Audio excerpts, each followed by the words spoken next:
Suman TV ప్రేక్షకులందరికీ దసరా పండుగ శుభాకాంక్షలు. పండుగ నైవేద్యాల్లో భాగంగా కట్టు పొంగల్ చేసుకుందాం. ఈ మన మిరియం పొంగల్ అంటాము.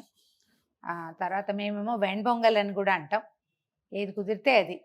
మొత్తం అన్ని రోజులు కూడా పెసరపప్పుతో కలిపిన అన్నాన్ని అమ్మవారికి నివేదన పెట్టడం మన సాంప్రదాయంగా ఉంటుంది. అయితే పెసరపప్పు అన్నం అంటే పులగం చేసేస్తాం సింపుల్గా.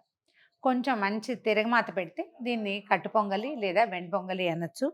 1 కప్పు బియ్యం తీసుకుంటే కనుక దాంట్లోకి పావు కప్పు కంటే ఎక్కువ, అరకప్పుకి తక్కువ పెసరపప్పు తీసుకోవాలి. పెసరపప్పు వేయించుకోవచ్చు కూడా, కాకపోతే అది తీయ పొంగల్కి చక్కెర పొంగల్ చేస్తాం కదా, దానికోసం వేయిస్తాము.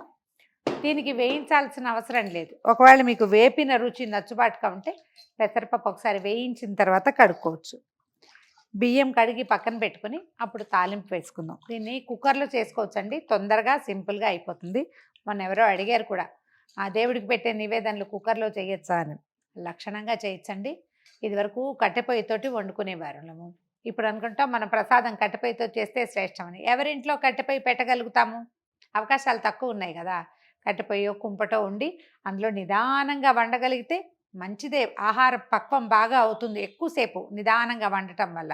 ఇవి తొందరగా అయిపోతాయి కాబట్టి అపక్వ ఆహారంగా ఉంటుందేమోనన్న అనుమానంతో పెద్దవాళ్ళు చెప్తారు. కానీ మన స్పీడ్ జీవితాలకు అంత అవకాశం లేదు కదా. అలా పెద్ద పెద్ద ఆలోచనలు చేయకండి, కుక్కర్లో చేసేసుకోవచ్చు. కుక్కరే అక్కర్లేదండి, ఇత్తడి గిన్నెలో కూడా చేసుకోవచ్చు. తిరగమాత తాలింపు వేసేసి అందులో ఎసరు పోయటం, దాంట్లో మనం పెసరపప్పు బియ్యం కడిగి పెట్టుకున్నాం కదా అవి వేసేసుకోవటమే.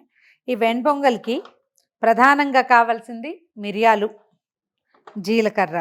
ఈ కట్టు పొంగల్కి మనం పూర్తిగా నూనెలో కంటే కొంచెం నెయ్యి వేసుకుంటే బాగుంటుందండి. బియ్యం కడిగి వేసాక వేసుకోవచ్చు. 2 స్పూన్ల నూనె వేద్దాము. నూనె నెయ్యి ఉంటేనే బాగుంటాయి. మనం 1 కప్పున్నర పెట్టుకున్నాం కదా పప్పు బియ్యము కలిపి, దానికి సుమారుగా ఇది చూడండి 1 స్పూను, 1 టీ స్పూను మిరియాలు వేద్దాము.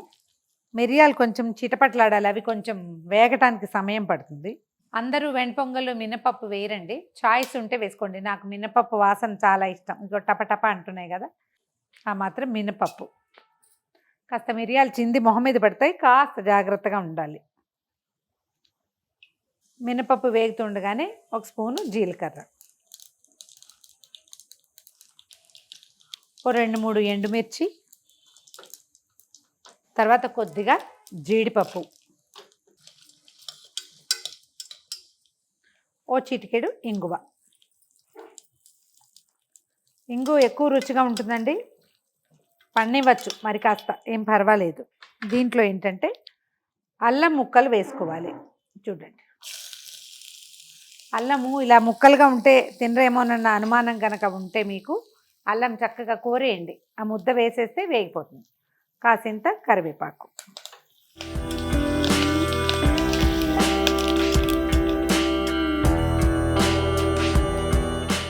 మనం కప్పున్నర పదార్థం పెట్టుకున్నాం కదా, కనీసం 4.5 కప్పులు నీళ్ళు పోసుకుంటే బాగుంటుంది.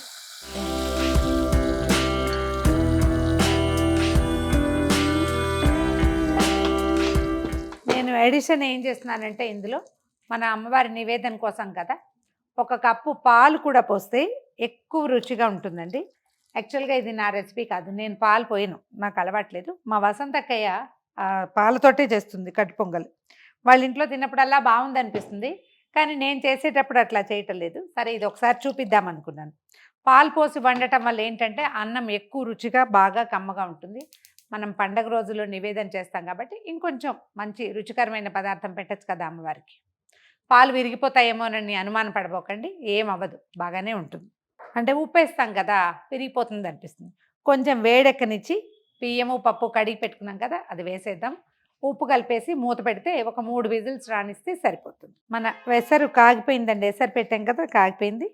ఈ బియ్యము పెసరపప్పు కడిగి పెట్టాం కదా ఇందులో వేసేద్దాం.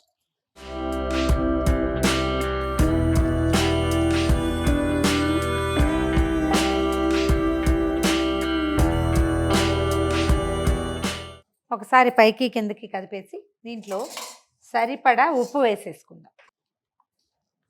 ఏం భయం లేదండి, విరిగిపోతుందని అనుమానం పడిపోకండి, ఏం కాదు.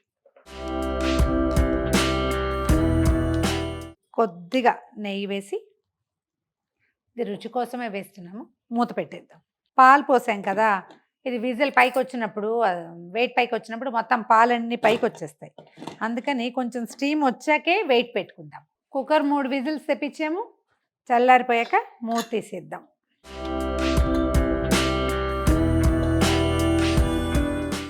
పాలు పోయటం వల్ల ఒక డిఫరెంట్ టెక్స్చరు, రుచి వస్తాయండి. ఇప్పటిదాకా ఆల్రెడీ అలవాటు ఉన్న వాళ్ళు ఓకే. ఎప్పుడు పోయకపోతే ట్రై చేసి చూడండి. చాలా రుచిగా ఉంటుంది. చూడ్డానికి కూడా బాగుంది.